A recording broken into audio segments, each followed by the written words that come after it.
Hello, church. It's so good to be with you. I'm just super grateful for Jason and Janice and the last few weeks of Take Fives that they've done. I think it's been just a blessing to us to have fresh voices and fresh faces. But you got me back, so here we go. We're in Proverbs 18 on our way through the whole book, and Proverbs 18 is another one of those. Lots of good nuggets in there, but it seems to circle back to the mouth. I mean, I just repeatedly think our mouth gets us in trouble. So I decided to take the first two verses of 18 and unpack these for us. It says, "An unfriendly person pursues selfish ends, and against all sound judgment starts quarrels." Well, this is a fact.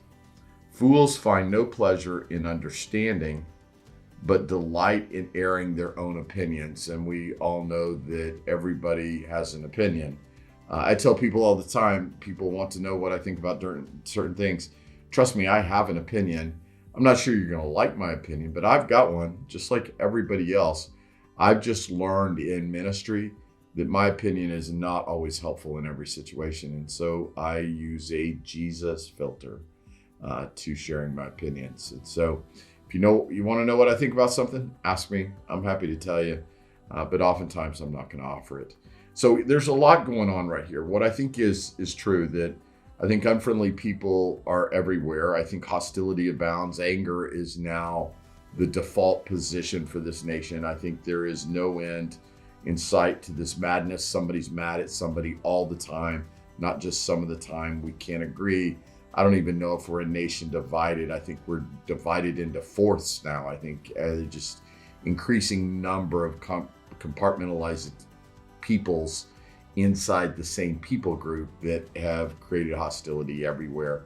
And again, I think everybody's got an opinion, and we live in a world where they're unafraid to share them. They put them on Facebook, they put them on Instagram, they speak them, they are happy to share them while pumping gas at the gas station. So when I read this text, I think about the world we live in and our approach as Christians.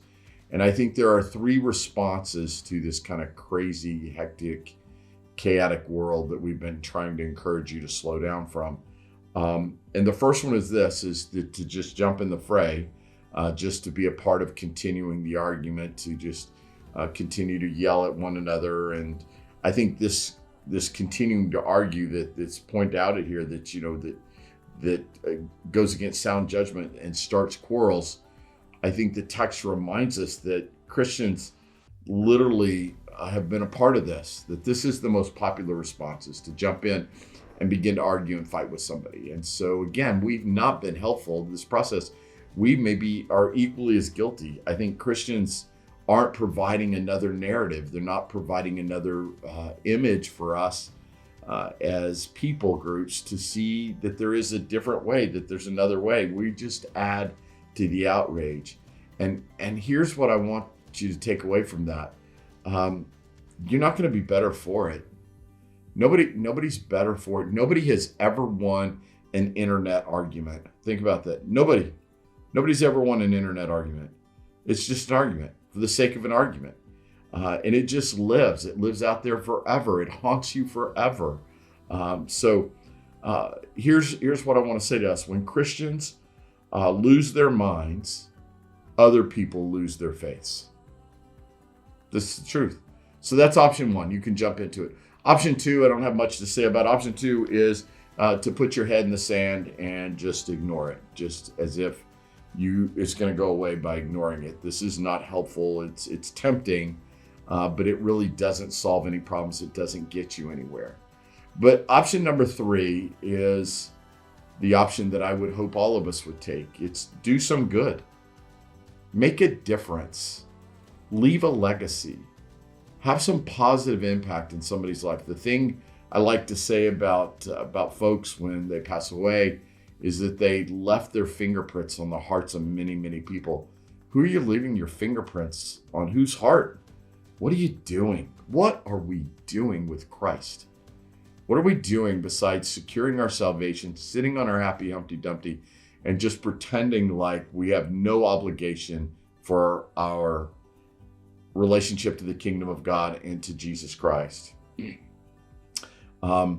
I think that we need to realize that we are to be the antithesis to this broken world, and that there are things we can do. We can be a world that seeks peace. We can be friendly. We can be nice. We can be forgiving. How about we start with that? That we just be more forgiving of other people. I just think there's a lot that we could be doing in this world. That we could choose peace over anger. That we could choose love over hate.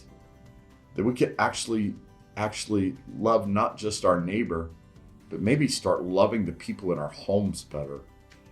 So we live in a world where there are unfriendly people, where they promote quarrels. We just should have nothing to do with them. And so this is the wisdom of Proverbs for us today, is that, a foolish person probably shares their opinions too much. And I want to say to us, we shouldn't be fools.